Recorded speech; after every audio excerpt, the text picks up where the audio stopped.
All right, welcome back to the garage, my garage. Look at this cool hat that my buddy Nathaniel made for me. But that's not what this is about. This is about the 4,000 mile review of the Stroker Big Bore on my DRZ400.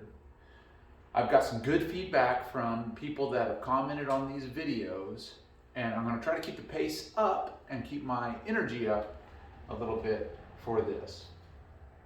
I want to get right to the point here on some of the negative things that I've had to deal with, and it's been very minimal. The only thing that I've had, and you might have seen it on my channel if you're a regular watcher, is I've had a base gasket failure on it, and what I had to do was I had to replace it. The Vertex base gasket delaminated, and I ended up with an external coolant leak on this. And many people have gotten the details a little wrong, or just not gotten the details on what I've done on this. And some people have said, oh, you didn't torque it down enough for the big bore stroker. Yes, I did. A lot of people defer to the manual, and the manual says like 33.5 foot-pounds. I did 42. All right.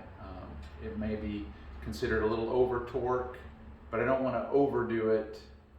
I used the stock, it wasn't the studs, but the head bolts on this instead of the studs that came with it, so that I could service this top end in place, which turned out to be a good idea. But while I was in there, I was able to measure the ring in gap and see how I was doing as far as wear goes. And I checked my notes, and they were right there where I left them. So the cylinder looked like any other cylinder that I've ran. It had a few small little bit of, you'd almost call it a scratch, but I wiped it away with my hand. They set in there. There was no ovaling or anything. There was no polishing. The cross hatches were still in place. So this was actually a good opportunity, even though it was a hassle. I had no idea that this bike being down because of that would put me in such a sour mood.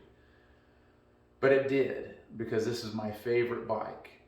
I've got a whole garage worth of bikes in here, and it's my favorite bike to ride almost every day.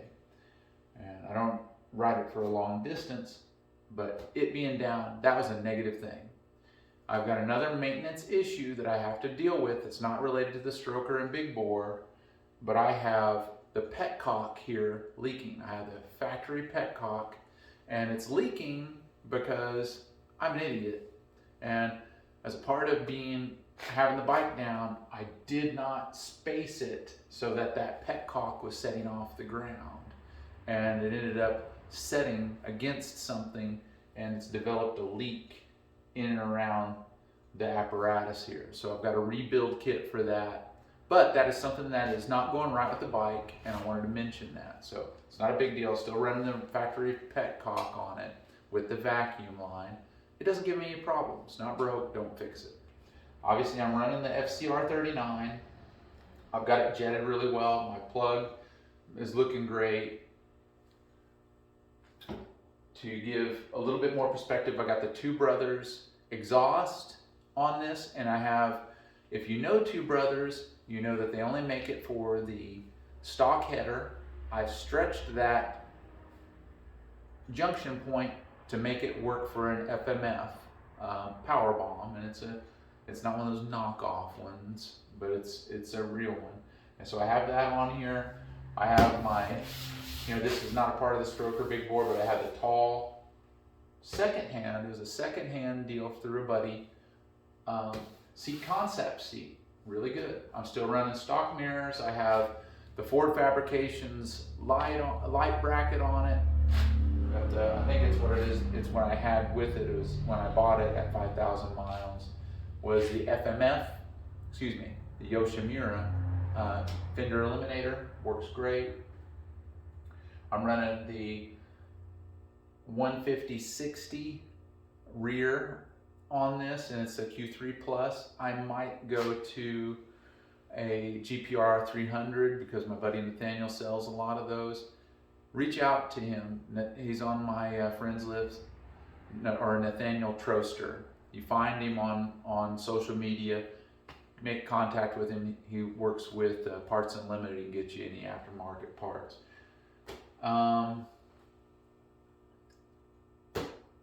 I've done a little bit of sag adjustment on this, so giving the rear some preload, and I followed some of the recommendations that SoCal Supermoto School does. So my rebound adjustment is pretty substantial on this. So I'm dampening it quite a little bit, and the compression dampening is, I've changed the speed on it, and it makes those things a lot more rideable.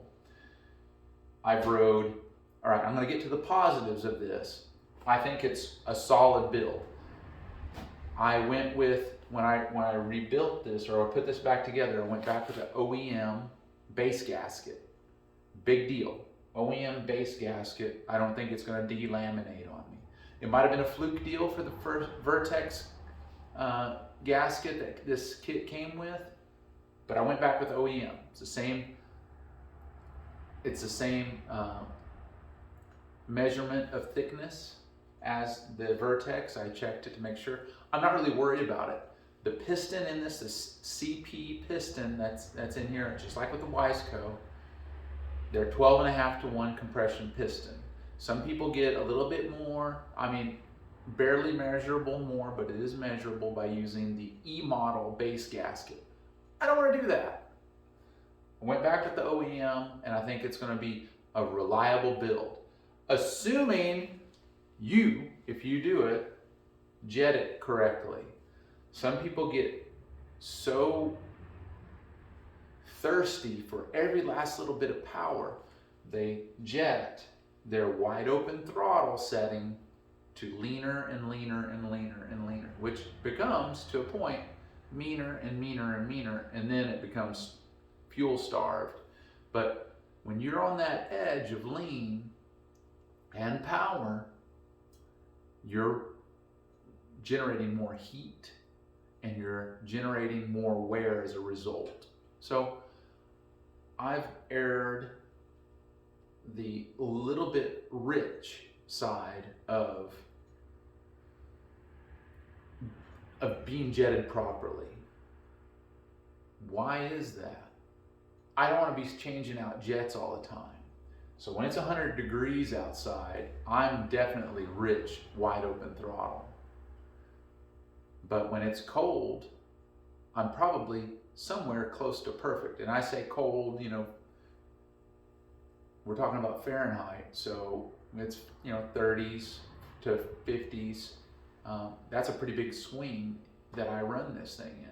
I don't have a lot of different elevations that I run in, but it's runnable throughout the perspective or the spectrum of temperatures in which I'm going to be operating in. But I'm not running lean. I'm definitely not running lean. I am running a 40. I'm just going to tell you, I'm at 1,000 feet, maybe 1,100 feet elevation, and I'm running a 40 pilot jet, and I'm running a 170 main. It's got the CP piston, 12.5-to-1 compression ratio, and I'm running the stage 2 cams. And people, if they've even made it this far, if they're even, you know, I've had people nickel and dime me or criticize me, oh, you're running the stage 2 cams. I don't care. I don't care. I know there's better grinds to make a little more power, but this is a street bike. I'm not trying to race this thing. You'll see me run it on the kart track or even on the big track. There's videos on this channel of that. It handled it just fine. The big benefit versus an FCR 39 bike with a pipe, stock engine, is very evident in the Stroker big bore. I've not ridden a straight big bore with an FCR. I've not rode one with the big bore and the stock carburetor. I've not rode one with a Electron carburetor on it yet. I might buy one. I might buy one to test it on this. But I know that my setup is good for me. And I'm not telling you to build one like this, but when I ride my friend's bike that has the FCR on it, that's a big improvement for these bikes for performance versus a stock carburetor. And it's how I like to ride. It feels more like a converted supermoto with a stock engine. Yes, with the weight of a DRZ, but also with the oil capacity of a DRZ. But when I ride my bike versus that, I know I've got a feel with the weight of a DRZ of a converted supermoto. And I'm really happy with my choice. I think this thing, there's no reason why. You know, again, this is on year 2. I don't ride a huge amount of miles. But I think with 10,000 miles on it now, 4,000 miles on this build, there's no reason why I can't get to 10,000 miles on this build without messing with anything. But I do have on hand a piston, base gasket, and head gasket. Or 2. I think I have 2 of them on hand currently. To do this, to do a top end on this right now, if I needed to. I'm gonna keep that on hand. Yes, that's a lot of money tied up, but just in case, because I don't want this bike down. This is the best bike I've had. It's the one I'm gonna keep riding. I cannot say that for the way it was stock and properly jetted with stock carburetor. Even with cams and then properly jetted, it ain't the same. Best move that I've made right now, again, I'm 4,000 miles in. I own many bikes. This is the one that I want to ride. I want to ride this bike all the time. I can't because it's going to be winter soon. So, but with this engine build, with me building it, I know what I have. And I'm very satisfied still at this point. And we'll probably check in next year on this. If there's any video recommendations, if you want me to chat about something, get in the comments here. Tell me what you want to know. We can do a topic discussion. I'll go off the comments and we will discuss this. Roast me. I don't care. I will defend my position. Is this the right thing for you to do? I'm not going to tell anybody what they need to do with their bike. This is the right bike for me, the way it is now. And there's probably going to be some things that I learn as I go.